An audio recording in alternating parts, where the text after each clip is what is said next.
So we all love traveling, and I can't remember if I said this in today's classic episode, but I got really, really close to making it to Antarctica once before my operation went bust. One day, we'll go there, hopefully as a group. And in today's classic episode, we ask, what will people find beneath the South Pole? What are we talking? Ancient artifacts of a civilization? Are we talking a cave system that leads down into the depths where the others live? Perhaps alien DNA trapped in ice cores? Maybe ancient monuments or pyramids. This is a question that is fascinating, but it also leads to some troubling implications. All right, so travel with us. Here we go. From UFOs to ghosts and government cover-ups, history is riddled with unexplained events. You can turn back now or learn the stuff they don't want you to know. Welcome back to the show. My name is Matt. I'm Ben, and we are here as always with our super producer, Noel, the Iceman Brown. Hey, Noel. So, everybody, just off on the top here, just wanted to let you know, I got a vaccine, a Tdap. What's a Tdap specifically? It is supposed to help you out with tetanus, diphtheria, and whooping cough. And there's a specific reason that you need to get this vaccine that is happening in my life. It's pretty awesome. And anyway, I seem to be having some kind of reaction that is not usually what's supposed to happen when you get this vaccine. I had a fever of 101.7, and just been sweating my butt off. Kind of out of it, feel like your brain is sort of wrapped in cotton? A bit, yeah. So, yeah, I remember you were telling me that about 1 in 100 people have a reaction that you're having?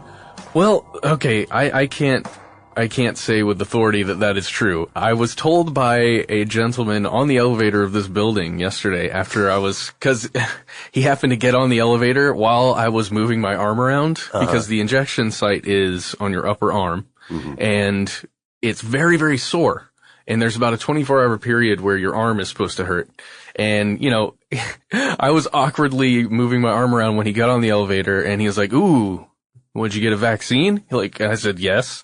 It really hurts." He's like, "What kind?" Told him it was a Tdap, and he's like, "Ooh, man, there's about a 1 in 100 chance that you're going to get a fever like I did." And I was like, "What?"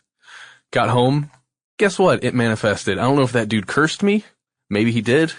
Maybe, maybe he incepted you somehow. I don't know. Well, this guy, Matt, if you were to describe him to someone, would you describe him as a doctor? I couldn't say.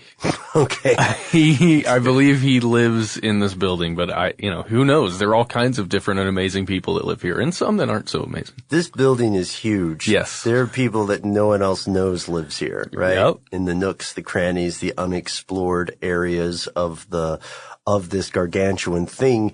And today we are talking about unexplored gargantuan things. Now, guys, we hope that you appreciate this show because Matt has pushed himself a little bit closer and closer to that death's door to podcast this today. This is so dangerous for me to do this right now. Oh. Well, at first I thought that was a single tear coming out of your eye, but it appears to be blood. It's blood and sweat, and maybe a tear. So, oh man, that's kind of cool. I can respect that. Cool. So we're gonna get through this episode to tell you some exciting stuff. Before, hopefully, my co-host and producer, Matt the Madman Frederick, it's your nickname for today, passes away into the great beyond. Oh man, all right, cool. Let's get through this then. No pressure. Let's just make this the best one. All right. So, by way of an introduction, and Matt, I'm joking, right? You'll be fine? I don't know. Sure. I thought I would be over it much faster than this. So maybe I'm just on a downward spiral. We'll find out. Well, it's cool, man. A little delirium always helps a show. Yes. That time I didn't sleep. That was great. That was my favorite episode we've made so far. Really? Mm-hmm. All right. Well, this is going to be the new favorite. Okay. So there's this book that I really enjoy called The Atlas of Remote Islands. And for everyone who is a book lover in the audience, and there's nothing wrong with not being a book lover because a lot of books are terrible. Let's face it. There are so many out there now. I mean, we're not paid to be someone's English teacher. We don't have to pretend that every book is amazing. The world is just lousy with books that, are not going to be your favorites. That doesn't mean that they themselves are objectively bad. It just means they're not for you. That's right. And every so often you run into something on the other side of the spectrum, a book that is so amazing that you can't even hold on to it because you continually give it to other people saying, oh, I want you, please check this out. This reminds me of you, or whatever you say. It kind of becomes a part of your worldview almost. Almost, yeah. And the Atlas of Remote Islands, which is more of a travel log than an actual atlas. It's just this book of 50 different very small islands and a small 1 to 2 paragraph story about their history. And while I was reading this book, at least the first time, what I became really captivated by were the islands in the southern hemisphere, not just, the scattering, sparsely populated tiny islands in the oceanic area, but also, and even more so, the inhospitable, barren places. The closer you get to Antarctica, the more it seems as though the natural world is telling you, turn back. Yes. And that's what we're talking about today. We are talking about Antarctica, the most mysterious continent. That's right. Let's get to some of the facts. So Antarctica is the 5th largest continent in the world. It's roughly twice the size of Australia, which, Australia's pretty big, everybody. So that's a lot of ice-covered lands. Mm-hmm. It's home to 70% of the world's freshwater supply and 90% of the world's freshwater ice. And this place is really cool. It's currently the coldest and the windiest continent. It also possesses the highest average elevation of any continent, which is crazy. That just means it's full of those mountains. Yeah, that's another interesting thing. Yeah, because 98% of the landmass of Antarctica is covered with ice. And if it didn't have the highest average elevation, if it did not have those mountains, then it would probably be 100% covered with ice. Well, maybe 99 or something, but just because there'd still be some land on the coast.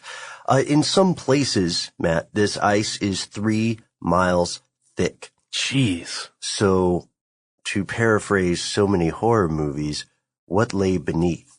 Ooh. We know relatively little about this. And this week, we looked at what people might find beneath the ice if it all melted away.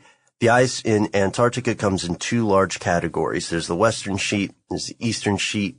It extends all across the land like some curse in a medieval fairy tale, and also into the surrounding ocean. So what we'd like to do is talk a little bit about some of the fringe theories and some of the concepts that you will hear related to Antarctica. And it touches on so many other things, some of which we've covered before, and a couple of which I would consider our greatest hits or some of my favorite stories. Yes, and one of those is climate change. This is one that really gets our audience riled up one way or the other. And you know what? I'm in a state at this point, Ben, I'm just going to say it. Climate change is real. This stuff's getting out of hand, and we're all going to die. Well, of course, climate change is real because climates change over time. I think man-made climate change is real. It's our fault, and we're screwed. Yeah, the Anthropocene, right? It's an interesting thing. You can always, I don't know. I think it's so clever what people do in the sorts of televised debates where it's they do the thought terminating cliche thing. Let's call it climate change. Like now, as we're recording this week, one of the big things are, the big things in international affairs would be, the Iranian nuclear deal. And everyone's like, nuclear deal, nuclear deal, nuclear deal. But you have to dig yourself to find the exact details. You have to go onto the internet and search. The mainstream news is not really telling the details of stuff. And you know what else? Just while I'm on a rant here, and this is just going to be so brief. Look, I understand when people get very, very emotional and angry about their opinion or what they see as the facts, right? When someone, because we get letters all the time when someone says, well, climate change, again, another buzzword, right? Because what we're talking about is much more intricate, much more widespread. Yeah, very specific things that are occurring. Right, exactly. Ocean acidification, stuff like that. Things that have been proven. Yes, rising sea levels. Right. And people are really arguing over the degree of it and the cause of it, but just throwing buzzwords at people kind of hacks the brain to get past the cognitive ability and straight into the primitive reptile brain stuff, where all of a sudden the person who believes climate change is not man-made, or believes, that some great lizard messiah is going to emerge from a volcano beneath the ocean, whatever. I'm saying it doesn't matter what people believe. It matters how you believe and how you support that belief. And it makes me just somewhere between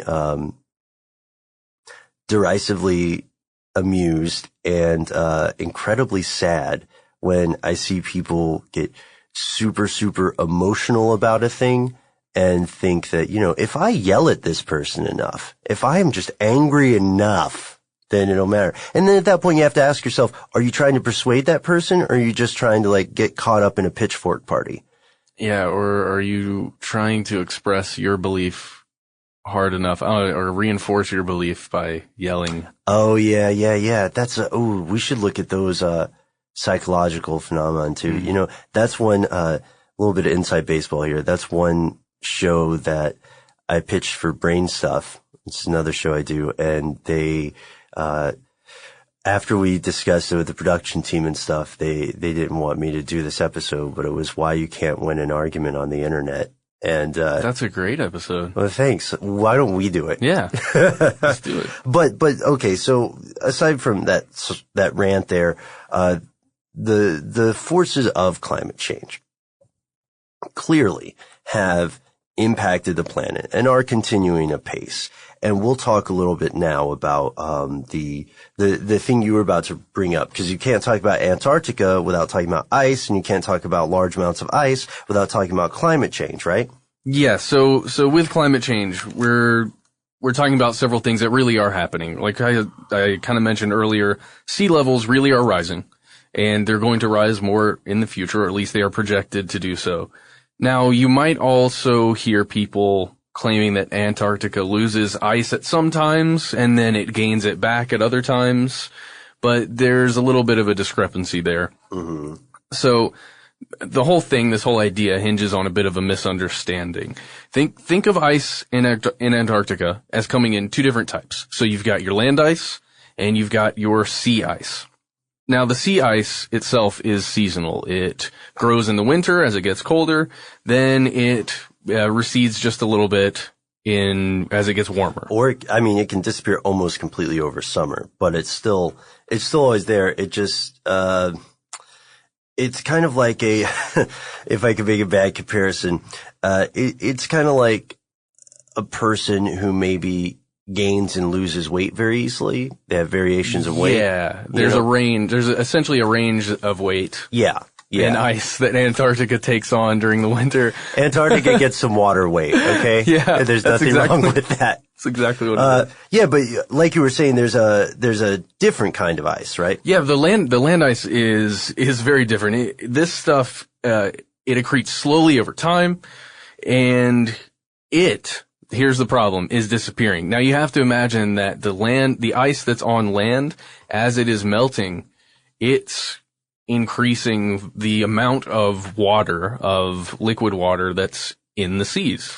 Right, because the amount of frozen water already in the sea is part of the volume of the oceans. Absolutely, that stuff, the sea ice that we were talking about. So let's advance this further, because there are probably some people who are already saying, no, you totally don't get it. Well, we have a plot twist here that a lot of people might not be aware of.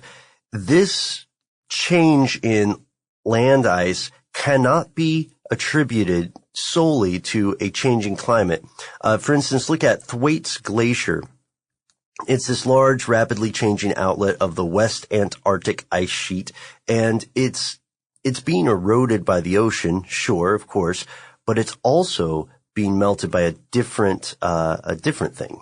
Yeah, from below, from the geothermal heat that's being forced up through it. And that to me, Ben, presents a whole nother issue. Yeah, a whole nother boxcar of badgers. Yes, the boxcar badgers that are heating up the earth from the inside. What's going on, Ben? A whole nother boot of birds. Bag of cats. The bird boots? Yeah. Can of chinchillas. I could do this all day. Sorry. Okay. So yeah, you can check out the study by researchers at the Institute for Geophysics at the University of Texas at Austin, or UTIG for those of you who love an acronym.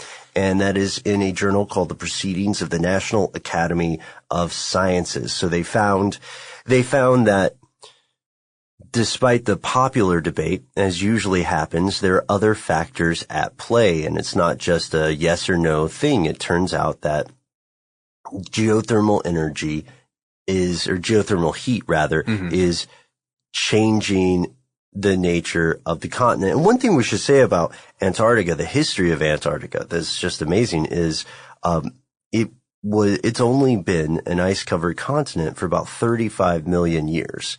Which sounds a bit long in the tooth for us, but in the grand scheme of things, that's a bad weekend, right?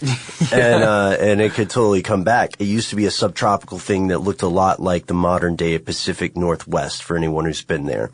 Cool, beautiful place. Yeah. People still aren't sure what happened 35 million years ago because apparently just in the scheme of things, the way this ice crossed the land and covered the place happened very quickly. So we don't know what happened, and we don't know exactly how Antarctica works, for lack of a better phrase. Sure. Yeah. We're not for a lack of trying though. The human species has set up research facilities across the land in a couple places. You know, one of the things that I found really interesting was who owns Antarctica. Yes. And when you look online, you can find the maps of the segments that Antarctica, the way it's split up, because it goes from the South Pole or I think it's the actual, I can't remember if it's the actual South Pole. Or the magnetic South Pole. Yeah, I think it's the ceremonial South Pole. You're talking about the Antarctic Treaty, right? Yes. Signed in Washington in December of 1959 by 12 countries who, the people who signed it were just the 12 countries whose scientists have been futzing around down there. They were active during what's called the International Geophysical Year of 57 to 58. But it's really cool. It looks like a pie chart. Almost. Yeah, with all the flags arranged around it. Yeah, the treaty itself is something that, we can talk about in detail. Do you want to do it now or do you want to do it later? We can do either. We can do it later. Let's do it later. Either way. I'm sorry. I just kept imagining who actually gets to study which parts and if you're going to get different research on the northeastern side that's very different from the research you get on the southwestern side. Oh, you mean if there's like a good neighborhood of Antarctica? I mean, maybe. I don't know. I imagine if you're a biologist, that answer is absolutely true. I guess it depends on your field of study, right? Sure. You know, a while ago, there was an expedition that you and I had talked about a few years back. Actually, we should get into that later. Okay. Sorry, spoiler alert. Anyway, just to sew it up, geothermal energy. If human beings build permanent settlements on the continent of Antarctica and get rid of the ice, and yes, before the emails come in, by permanent settlement, I mean like a nation state or colony. I don't mean a research center, which is a beautiful thing, but does not a country make. And, but if people ended up actually living in Antarctica, if we're going to be nationalistic, the USAA. Yes. Wait, I think that's already an insurance company. Insurance? Yeah, USAA just buys Antarctica, or some other large corporation. Google owns Antarctica. So, anyway, these people could easily end up powering their society by geothermal energy, which sounds like science fiction, but is totally possible. I'm now imagining a country that goes through and just burrows through the 3 miles of ice, makes giant walls to keep the ice away, and then has a civilization that's kind of surrounded by these ice walls. Oh, right. Living inside the walls of the ice. canyon, similar to the Native American groups. Yeah. So, the thing is, it's not science fiction. It's happening now, just in a different country. Oh. Iceland, not the big ice walls, but Iceland. Yes, yeah. Iceland derives the majority of its power from geothermal energy. So it's completely possible, but it's also true that the nuances of the Antarctic climate or the long-term effects are still largely there's still some questions to answer, just because this geothermal stuff is relatively recent, at least our understanding of it, and the effects of this, the long-term effects, kind of anybody's guess. We still don't exactly know, what happened 35 million years ago. We're catching up. We're like people who started watching Seinfeld today. Oh no. I'm kidding. Oh, but there's so much to learn though, at least, and there's so much to enjoy. Yeah, okay. In that case, the comparison holds. I'm just a little bit sour about it because, I had never really watched a lot of that stuff. And then I just started watching it. I'm still in that moment where I realized that all 4 of the main characters' problems could be solved by having a cell phone. Oh, wow. It's true. If they were able to just communicate immediately. It seems like a lot of the things are based on timing. Yeah. Yeah. Wow. Yeah, herald structure in improv or something. Oh, that's why. Oh my gosh, Ben. I never thought about that before. That's huge. Is it? I'm sure that somebody else has thought about that. I'm sure, but oh wow. Thank you. I went to New York and saw the, not for this thing, but I was traveling and, as you know, Matt, we saw the, Seinfeld apartment, and it was just something that a TV company made to, as a recreation, but I was startled that so many people liked the show. There were people around the block, down the street, to a different street. It was very crazy. I don't know if it was just the neighborhood or if it's that popular. It was a big deal. My parents liked it a lot. I'm going to feel strange if I ever have to meet, Seinfeld. Jerry Seinfeld, Larry David, if I ever have to meet them, because I don't know. I guess I'll just be like, hey guys, I understand your show is quite popular, and, I don't think we're ever going to meet those congratulations. Who knows? They might be listening now. Yeah. Anyhow, tangents abound in this episode. Let's move to let's cut straight to the chase. One of the episodes we did early on in our career together, Nazis in the Hollow Earth. Yes. The idea that there is a civilization that exists below the crust of the earth. And that, as crazy as it sounds, that there is some type of inner star that powers the civilization beneath us. And there's a powerful civilization that the Nazis at least thought, perhaps a small group of the Nazis thought could come out from the bowels of the earth and help them win their battles. Because, as the National Socialists, or these factions of the National Socialists, aka Nazis today, as they knew with a strange and mystic religious certitude, these denizens of the inner world were also totally Aryan. Yeah, totally. And down for the cause. Right. And cared about what was happening. Oh, yeah. In these political maneuvers. So what we did find with that, and you can check out our video on the topic, is that, it is true. That stuff you see on the History Channel can be often disingenuous, but it is true that factions of the Nazi Party had an intense belief in the occult. which we've talked about with the Annenberg. The Annenberg, the Fool Society. Right, yeah. And the belief in Vril and trying to reconstruct this new mythology. And there really were government financed quests to find things like these hidden mystical lands like Shambhala, Shangri-La, and or in the case of Antarctica, an entrance to the underworld. Yes, yeah. And there was actually a plan to colonize part of Antarctica as a means of expanding the German whaling industry at the time. And that leads to, at least supposedly, yeah, right, in New Swabia. But, as we learn, and as you can see, if you look into some of the historical documents available, no one found any entrance. And that's not to say there's not an extensive possible cave system in Antarctica. I would say there most definitely is, just because of the ice melting over time and then refreezing and the melting and refreezing. And the way caves form. Oh, yeah.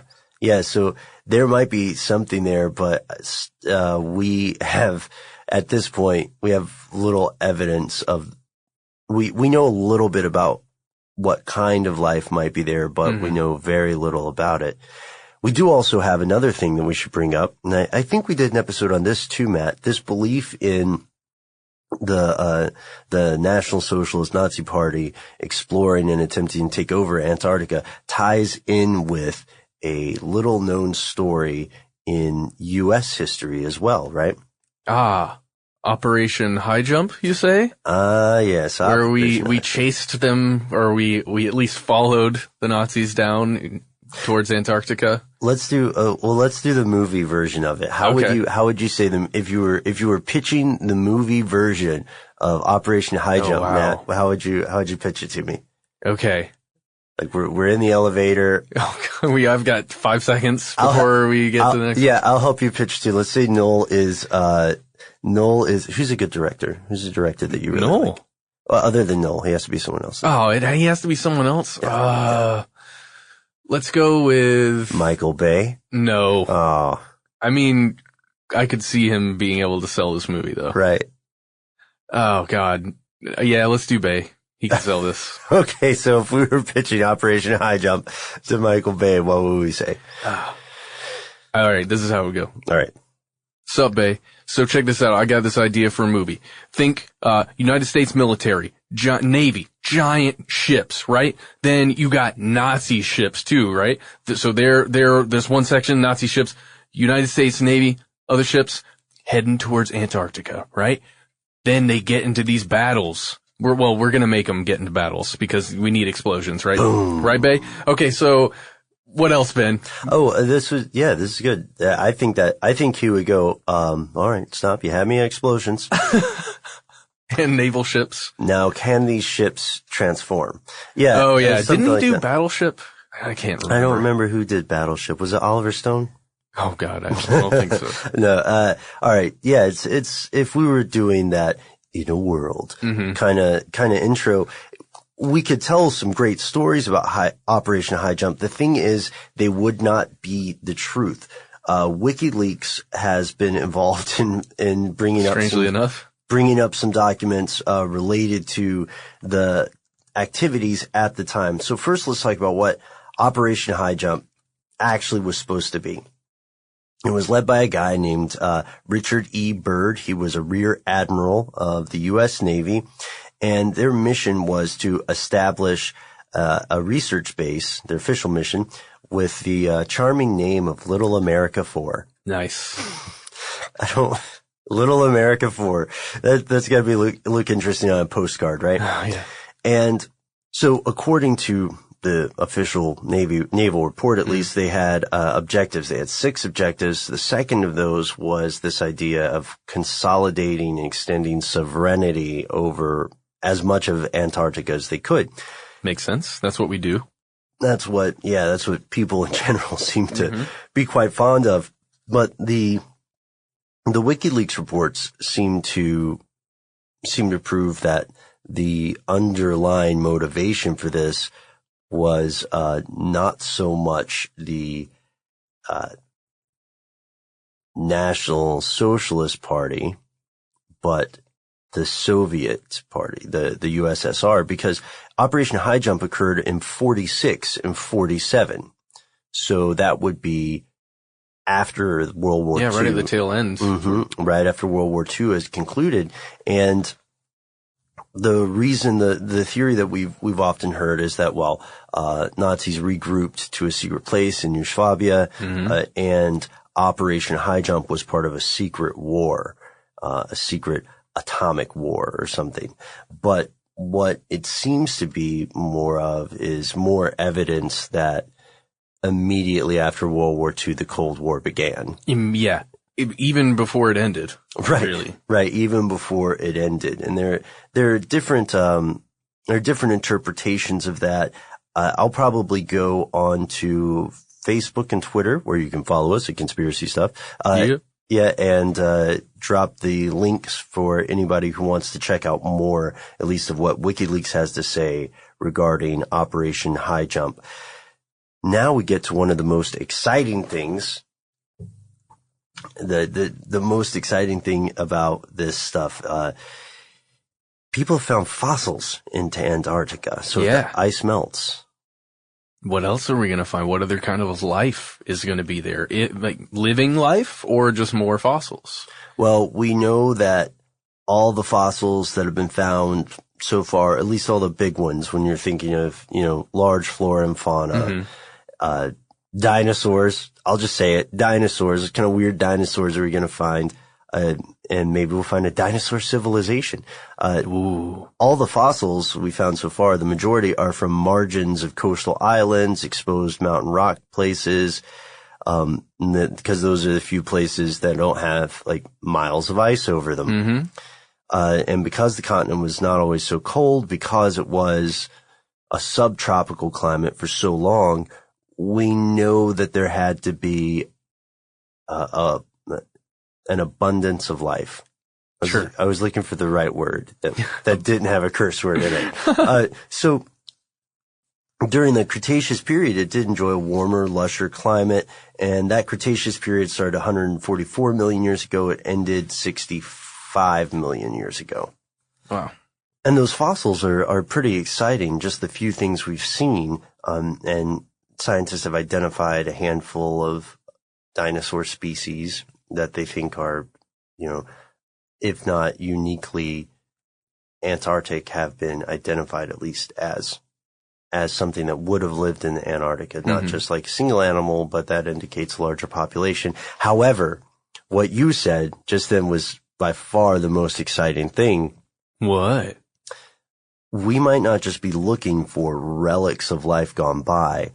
We may find living things, life in action, yeah? Yeah, and who knows the size of these things? It would probably be much smaller, micro level life, or even bacteria. Maybe a little bit larger than that, because there are other places that we can kind of point to that are somewhat like Antarctica. And there is this one place in particular that we know of might hold these things or these keys. And it's already been looked at a bit. It's this place that you may have heard of called Lake Vostok. It's this pristine freshwater lake that's buried 2.5 miles below solid ice. That's 3.7 kilometers, by the way. For everyone outside of Namibia and the U.S. And Myanmar. Those are the three countries. It's about the size of Lake Ontario, one of the Great Lakes here in the U.S., and it's the largest of the more than 200 liquid lakes that are strewn across Antarctica. Right, yes. Beneath that ice, there is more than simply stone and fossils and dead things. Mountains, yeah. There's lakes, man, freshwater lakes. That are liquid. And what we've learned is that these lakes are created when, again, the geothermal heat, the energy from Earth's core, melts the bottom of the ice sheet. This is maybe counterintuitive to some folks, but the thick blanket of ice on top acts as insulation. These lakes don't get out much. No, they don't. They just I don't know, they're happy. They like the quiet life. And that's perhaps why they've been isolated for hundreds of thousands to millions of years. And when something's isolated that long, if you're familiar with the evolution, in my opinion, the creepy evolution of cave-dwelling creatures. Oh, yeah. Then you know that hundreds of thousands, well, more millions of years gives creatures space to adapt. Oh, yeah. And so, as you can assume, scientists are really excited to get into these lakes, like Lake Vostok, and really do as much research as possible, go as deep as you can into the lake, and just explore it as much as possible. Can you imagine being a scientist and discovering perhaps even a new type of life at the bottom of one of these lakes? I'd be like the academic version of Kanye West. Yeah, you could drop all the mics. I would be yelling at people at meetups for readings. I would interrupt people's presentations on their findings. Even if you found microbial life, right? But what if you found something bigger in one of those lakes? Yes. So scientists have raced to collect water samples from Lake Vostok. And this was relatively controversial because what we are essentially doing when we do something like that is that we are breaking the seal on something ancient, right? Yeah. And going through here, what the scientists found was, they found life. They found living things in there. And to me, that's kind of, well, it's beautiful. I choose to interpret it as beautiful rather than ominous. But, you're right, Matt. They found bacteria, but they found more than that too. Yeah, they found over 100 multicellular species, that's huge. They even found some species that are generally associated with mollusks and fish. And there was even one researcher who I think said, well, with all these findings, we might even have fish in there somewhere. And then he very quickly was like, okay, well, maybe not fish. All right. Right. Cause it's so difficult to present scientific findings to the general public. Well, I would say it's not difficult to present this stuff to the general public because there's this great error that people often make about quote unquote the general public, the quotidian, the common man. Sure. And that is to say that a single individual is smart, but a group is stupid. Now, as convenient as that might be, as fun as it might be to read on like a very negative Hallmark card, I've never seen that before. The fact of the matter is that people are intelligent, and cognitively, people are similar to that old story about goldfish. Our intelligence grows to the size of its container. So who makes the container? Who frames the debate? It's not that scientists will report something and everybody in the world is all of a sudden just dumb about it. No, it's that they report something, but then it is condensed and twisted into something that can be told in 2 minutes and 30 seconds before shifting to a picture of like a cat that accidentally sneezed while it farted, which I would watch. I'm with you to an extent. So I don't think I think it's just a huge error to say that he had to withdraw that might have fish thing because people wouldn't understand it. But what he was probably more concerned with was someone who wants a really good headline grabbing it and running with it and saying like, oh yeah.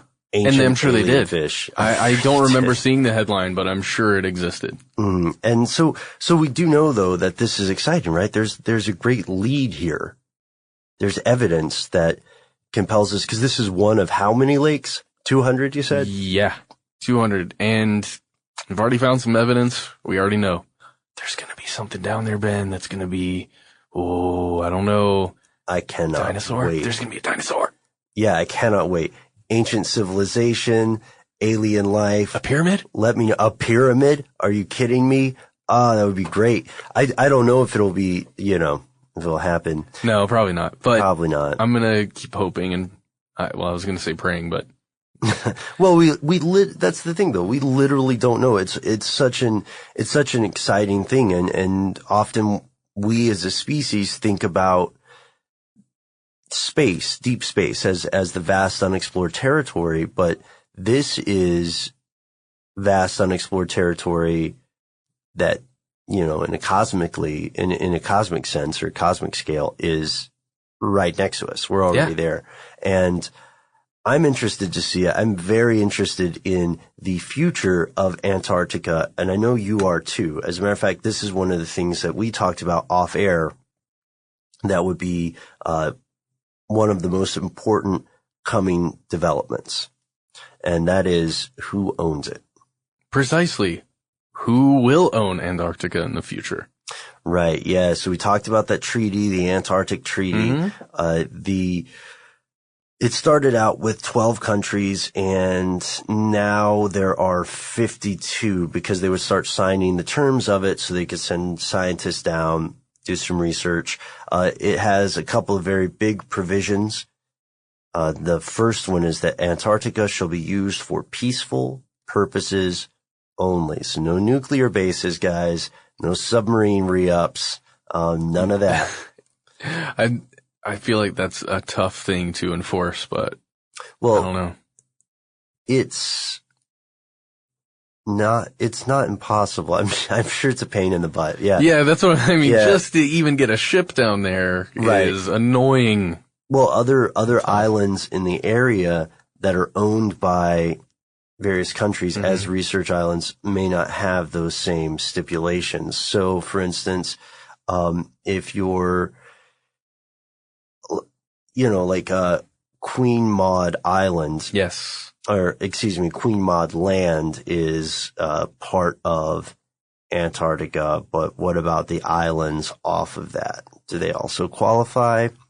And these are things that are answered in the treaties, but the answers may differ at certain points in time or in territorial reckoning. Another thing is that freedom of scientific investigation in Antarctica and cooperation toward that end should continue. So, if you're a scientist from the U.S. and Noel's a scientist from Finland, and I'm a scientist from Azerbaijan or whatever, it doesn't matter, then no matter what's really going on with our countries, we should be able to cooperate as academics. And scientific observation and results from Antarctica shall be made freely available. So no keeping secrets, no saying, we've discovered the ruins of an ancient alien civilization. No one tell Greg. Oh, you know what? We probably shouldn't tell Greg. He's just gonna get so excited. You know how he is. He's gonna start telling everybody that he found it. He is. I wish he never started that Tumblr. Look what I found.tumblr.com. Yeah. But so, all right. So right now there is this agreement that holds, but this agreement, this treaty, is going to come under some increasing pressure as Antarctica becomes increasingly accessible, right? And important. Mm-hmm. Once the ice melts, what kind of mineral deposits are we looking at under there, who's gonna be, here's the crazy thing, who's gonna be worried about Antarctica when all this ice is melting? Actually, now that I think about it a little bit more, if the land ice really starts melting at an increasing rate to a point where this land is livable, we're gonna have to find new places for humans to live. Maybe this is the answer. Wow. I don't know. All these coastal cities can't live there anymore. Yeah, but what's the span of time for that too? That's what it's a large span of time, but eventually Antarctica might be the answer. It might be the new neighborhood for people for a few million years until the next ice age. Maybe, yeah. And that depends on, we should also talk about the poles next. But so Antarctica has the potential to become a hot spot for international competition, similar to the North Pole, where soon, probably, if you're listening to this, probably within your lifetime, there will be parts of the year where the ice at the North Pole melts to the point where ships can navigate across it, which would be tremendous for international shipping and also very dangerous for the countries involved as they negotiate peace. We were talking about this off air too. Once upon a time, Alaska was called McKinley's Folly. Yep. Because he spent so much money on it. Why would you buy all this? Right. Ugh. Right. And, listeners who are not based in the U.S., I was thinking from this perspective when I looked at a map of the 50 U.S. states recently, and I thought, man, yeah, Alaska looks weird. Alaska looks like, how did you call that? What happened? The idea of these poles of the world becoming new regional hotspots or new global hotspots is not as strange as it might sound. And I know that it can be tremendously controversial for people to talk about that stuff, but the fact is it's happening. People are just talking about why it's happening and what the timeline is. Mm. But to paraphrrase the old opera quote, the lady has sang. She already sang? She already sang. Oh, this is happening. There's not much people could do to bring back the ice, right? Yeah. Eventually, at least in the North Pole, it will be navigable by water because there won't be that ice there all the year. But again, also, I should probably hedge my bets there because I said in your lifetime, but we're not sure. Yeah, we're not sure how old you are either, listener. Yeah, that's a very good point. So I'd like anybody who studies the climate professionally to let me know your estimates. I'd love to read them on air. Oh, and speaking of corrections, we do have another one. I messed this up. I slipped when we were talking in our earlier episodes on World War III. Okay. It was Nikita Khrushchev. Yes. Who gifted Crimea to Ukraine in 1954, not Stalin. It was right after Stalin. Yeah, it was Khrushchev. Yeah. So the last thing we should talk about here is the pole shifting. Oh, yes. Which came up recently on our social media, right? Here's the long story short. All the evidence indicates that every so often the magnetic poles of Earth shift. So what this means is essentially the North Pole becomes the South Pole becomes the North Pole. Most times it happens gradually. The poles start to slowly shift away from their part, and then the north that your compass points to is not the geographical north, yes. Right? And this is something people know if you use a compass, but other times it's just flipped, like in Fresh, like a rubber banding, like the Life of the Fresh Prince of Bel-Air in his theme song. This gets flipped, turned upside down. Mm-hmm. And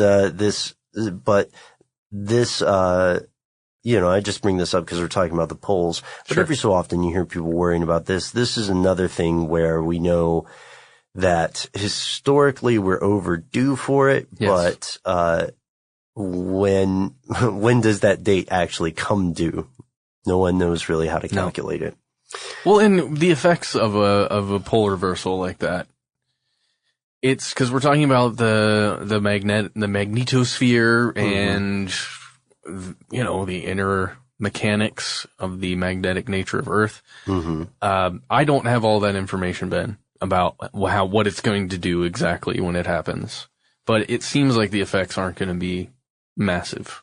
No. I think the effects will be the effects will probably be massive for certain migratory species that depend on that reckoning, to navigate the world. So, to understand which way is north. Mm-hmm, yeah. Speaking of north, as we sew this up, guys, I know we didn't get to everything. We're a little over our time. I just saw my buddy Kristen from Stuff Mom Never Told You walk by. Well, first thing we have to do, Ben, we have to do this really fast. I have to talk to Noel. Yes. Okay, Noel. Yes, Matt. I just had to talk to you. That's Oh, all. okay. I just need to hear your voice. I was feeling scared. No, I'm not feeling good. You don't look so good. You're kind of unhinged, You look man. a little I like I'm it. sorry. No, I'm really sorry. It's good. I just never seen you like this, man. I'm worried. It's very strange because I'm freezing right now, but I know my internal temperature is very hot, and I've got my hoodie on. It's a horrible feeling. He's got a hot water bottle nestled underneath his chin. I mean, it's a very sad scene. Yeah. The blood on your face. Yeah. So funny. I was watching Mr. Robot last night, and this isn't really a spoiler alert, but okay, so he is kicking a habit. One of the characters is kicking a habit, and he's having the night sweats and going through all that stuff. And I was watching it, identifying so hard with his character at that moment. Right. Holy crap. Yeah. You liking the show? Oh, yeah. Yeah. I watched the first episode. I really enjoyed it. I need to dive back I in. can't speak highly enough about it. The cinematography of this past episode. I can't place that guy. I feel like I've seen him in something that I liked, but I cannot for the life of me figure out what it was. I'm not positive either. Now I just see him as that character. All right, Ben. Sorry. No. Well, did this Antarctic discussion at least cool you down a little? Oh no. Are you gonna put in? Did you just put in like a drum roll? Yeah. I did it with my mind. Okay, we'll hear it in post. Much like Antarctica, my ice is melting rapidly. Well, it's time to trundle you off to a sick bed. Yeah, I think so. Well, Noel, I have to ask. Sure. I have to ask both you guys. Would you, given the chance, take a trip to Antarctica?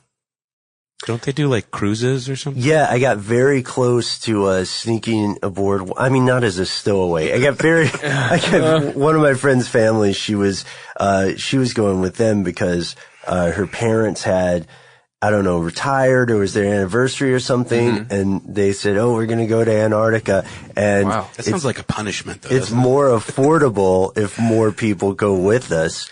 And so, I'm a huge cheapskate. So I said, how affordable is, what do you mean? Yeah, you and I might have different ideas, but I was all set to go. And then apparently, and I can only tell this story on the air because I'm not going to use the names, but apparently turned out it was more the dad's thing. Oh. And the wife eventually put her foot down and said, this is my anniversary too.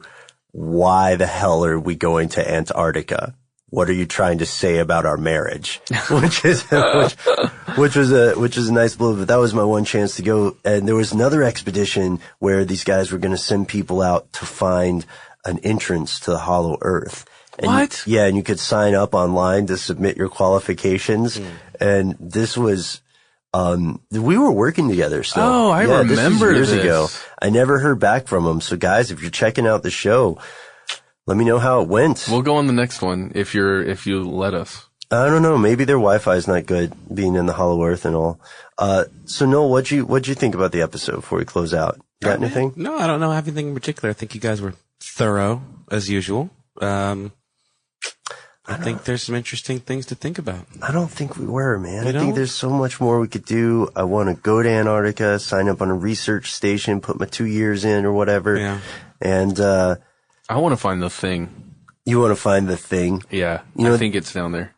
I think there's a possibility too that we talked about it. Like, could you accidentally dig too deep and resurrect some contagion or pathogen? Yeah. Is that what the possible? thing was, by the way? What is the thing? The thing was an alien life form okay. that landed. Gotcha. Yeah. Gotcha. Okay. But it's hard to say exactly what it is. Right. Because you don't really see its natural shape. Hence the ambiguous title. For a while. Yeah. But yeah, you didn't even talk about that, a possible contagion or a viral life form that lives there. We should do that in a future episode about a disease wiping out the earth, which is,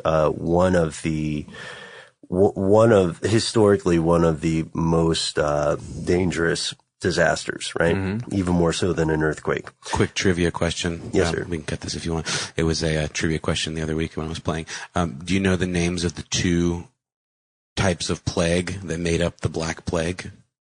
Bubonic? Yes. Bubonic plague. And then there's the other one. Greg's plague. I've already forgotten what it was. You've already forgotten what it was. Oh, I think it was like pneumonic or something like that. pneumonic plague? Yeah, that's what it was. Exactly. It was the bubonic plague. and the pneumonic. Pneumonic plague. That sounds like a fun plague that helps you remember the bubonic plague. Yes. On that note, well played, sir. Well plagued. On that note, we better get out of here before Kristen comes back for revenge. So we hope that you did enjoy this episode. Again, there's a lot of stuff we didn't get to, but we would like to hear from you with your thoughts on the future of Antarctica, any of the things we've discussed before, and any ideas you have for an upcoming episode. And that's the end of this classic episode. If you have any thoughts or questions about this episode, you can get into contact with us in a number of different ways. One of the best is to give us a call. Our number is 1-833-STDWYTK. If you don't want to do that, you can send us a good old-fashioned email. We are conspiracy@iHeartRadio.com. Stuff They Don't Want You to Know is a production of iHeartRadio. For more podcasts from iHeartRadio, visit the iHeartRadio app, Apple Podcasts, or wherever you listen to your favorite shows.